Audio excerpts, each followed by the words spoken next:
Assalamualaikum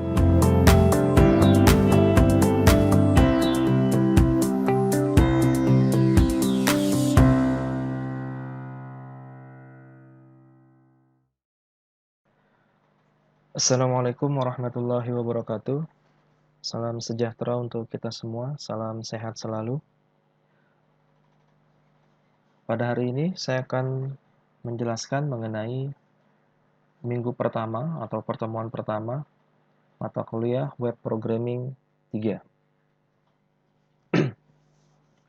Mata kuliah Web Programming 3 ini adalah kelanjutan dari mata kuliah Web Programming 2. Jika pada Web Programming 2, pembahasan terbatas mengenai back-end dari halaman web, pustaka booking, maka di Web Programming 3 ini akan ada front-end-nya, halaman dari front-end, plus nanti ada tambahan di back-end-nya juga di halaman admin, ditambah dengan laporan. Seperti itu. Jadi untuk pembahasan Web Programming 3 ini masih seputar pustaka booking. Jadi nanti tetap menggunakan pustaka booking yang teman-teman sudah kerjakan di semester sebelumnya. Seperti itu. Nah, pada kesempatan ini saya akan menjelaskan 3 poin penting. Yang pertama adalah penjelasan kontrak kuliahnya, penegasan tugas proyeknya, kemudian persiapan aplikasi pustaka booking. Ada 3 yang akan kita bahas di minggu pertama ini atau pertemuan pertama. Oke, yang pertama mengenai kontrak kuliah dan penegasan proyek. Karena mata kuliah Web Programming 3 ini merupakan mata kuliah praktikum, berarti nanti UTS dan UAS akan digantikan dengan presentasi proyek secara kelompok. Seperti itu. Nah, apa ketentuannya? Kita lihat di sini. Tugas proyek diadakan untuk memperoleh nilai UTS dan UAS. Dengan kata lain, tugas proyek sebagai pengganti UTS dan UAS dikerjakan secara kelompok, di mana satu kelompok terdiri dari 1 sampai dengan 5 mahasiswa. Nah, pembagian kelompoknya, untuk mempermudah mahasiswa, maka kelompok disamakan dengan kelompok lain di mata kuliah yang lain. Misalkan di mata kuliah APSI, nanti akan terbentuk kelompok juga, di IMK pun begitu, MPSI pun begitu, maka Web Programming 3 akan mengikuti kelompok-kelompok tersebut. Tujuannya apa? Untuk mahasiswa lebih mudah berkomunikasi, jadi tidak pindah antar kelompok. Di mata kuliah APSI, kelompoknya siapa, di mata kuliah IMK, kelompoknya siapa, berbeda, itu akan mempersulit mahasiswa itu sendiri. Jadi untuk kelompok disamakan dengan mata kuliah yang lain, kelompoknya, seperti itu. Kemudian bentuk tugas proyeknya nanti, lingkupnya, nanti adalah membuat sebuah website di mana ada back-end, ada front-end-nya juga, plus nanti laporan-laporan, di mana temanya itu menyesuaikan dengan tema yang diambil pada mata kuliah lain. Contoh, di APSI mengambil sistem informasi penggajian misalkan ya di presentasi APSI-nya. Maka nanti Web 3 membuat program tentang penggajian tersebut. Seperti itu. Jadi ada kesesuaian nantinya. Kemudian kapan presentasinya? Materi pembahasan di Web 3 ini sampai dengan pertemuan 11. Artinya nanti di pertemuan 12, maka nanti mahasiswa wajib mempresentasikan proyek kelompoknya. Seperti itu. Nah, itu sekilas mengenai penegasan proyek dan kontrak perkuliahannya. Nah, berikutnya adalah kita akan praktik mengedit database yang sudah pernah kita buat. Di Web Programming 2 sebelumnya, kita sudah membuat database dengan nama Pustaka. Namun, hanya beberapa tabel di situ. Kalau nggak salah, tabel user, ya, role, kategori, dan juga buku. Ini yang ada di Web Programming 2. Maka nanti di Web Programming 3 ini, kita akan menambahkan tabel-tabel lainnya yang akan kita pakai nanti di websitenya. Maka nanti kita akan menambahkan tabel tem atau sementara, tabel sementara, kemudian tabel booking untuk booking buku, tabel booking detail untuk detail buku yang dipinjam, karena kita di sini aturannya bisa minjam lebih dari satu buku, maksimal 3. Kemudian tabel pinjam, ini kalau sudah masuk ke peminjaman, dan tabel detail pinjam, sama fungsinya. Peminjamannya bisa lebih dari satu buku, maksimal 3. Seperti itu. Ini akan kita coba nanti. Nah, kemudian untuk persiapannya, dikarenakan mata kuliah ini adalah lanjutan dari web programming 2, maka nanti jika ada dosen yang ada mahasiswa yang tidak ada materi pustaka bookingnya di web programming 2, kami sudah menyiapkan link untuk mendownload source dari web programming 2-nya. Nah, ini nanti bisa diklik saja, silahkan di-download materi web programming 2-nya. Kemudian juga kami menyiapkan juga tools-tools yang akan dipergunakan di perkuliahan web programming 3 ini. Misalkan nanti kita akan membuat sebuah laporan menggunakan PDF. Nanti library-library-nya kita sudah siapkan di sini semua. Nanti silakan di-download. Ada di modul, silakan di-download masing-masing. Nah, itu materi di pertemuan pertama ini. Nah, saya akan coba menggambarkan, sebelum kita masuk ke modifikasi database, saya akan coba menggambarkan apa sih yang akan kita pelajari selama satu semester ini. Nah, saya sudah menampilkan, nah ini dia. Ini adalah halaman front end dari pustaka booking. Jadi kalau sebelumnya kita hanya bermain di back end, di halaman admin, maka di web 3 ini proses transaksi akan ada di halaman front end.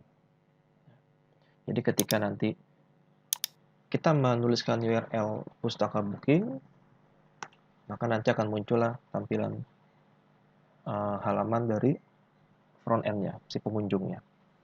Nah, dari sini pengunjung bisa lakukan login atau daftar. Sini ada daftar dan login. Nah, halaman adminnya ada di mana? Nah, nanti di pertemuan kedua itu dilakukan modifikasi terhadap URL. Nanti ditambahkan dengan menambahkan autentifikasi untuk controllernya. Autentifikasi di sini, maka nanti baru dia masuk ke halaman login dari admin. Nah, ini contohnya. Ini tampilan yang sudah kita pelajari di web programming 2. Nanti di web programming 3 akan ada tambahan menu transaksi dan menu laporan. Jadi pengolahan, transaksi, dan laporan akan ada di dalam menu-menu ini. Seperti itu. Ini gambarannya, data pinjam, dan lain sebagainya. Oke. Saya logout, ini gambaran secara umumnya. Kemudian kita masuk lagi ke halaman admin, ke halaman pengunjungnya di sini. Nah, ini adalah katalog-katalog buku yang bisa dilakukan booking buku. Jadi booking terlebih dahulu baru pinjamnya. Proses pinjamnya akan ada di halaman admin. Sedangkan bookingnya di front end ini, di halaman pengunjung ini. Di mana nanti setiap pengunjung diwajibkan untuk login terlebih dahulu agar bisa melakukan proses booking. Kalau tidak, akan muncul pesan akses ditolak, dan dia harus melakukan login. Contoh login seperti ini, saya tidak akan menjelaskan source-nya, karena ini hanya gambaran umum. Detailnya tentang source dan penjelasannya itu akan ada di setiap pertemuan nantinya. Oke. Saya akan coba login di sini.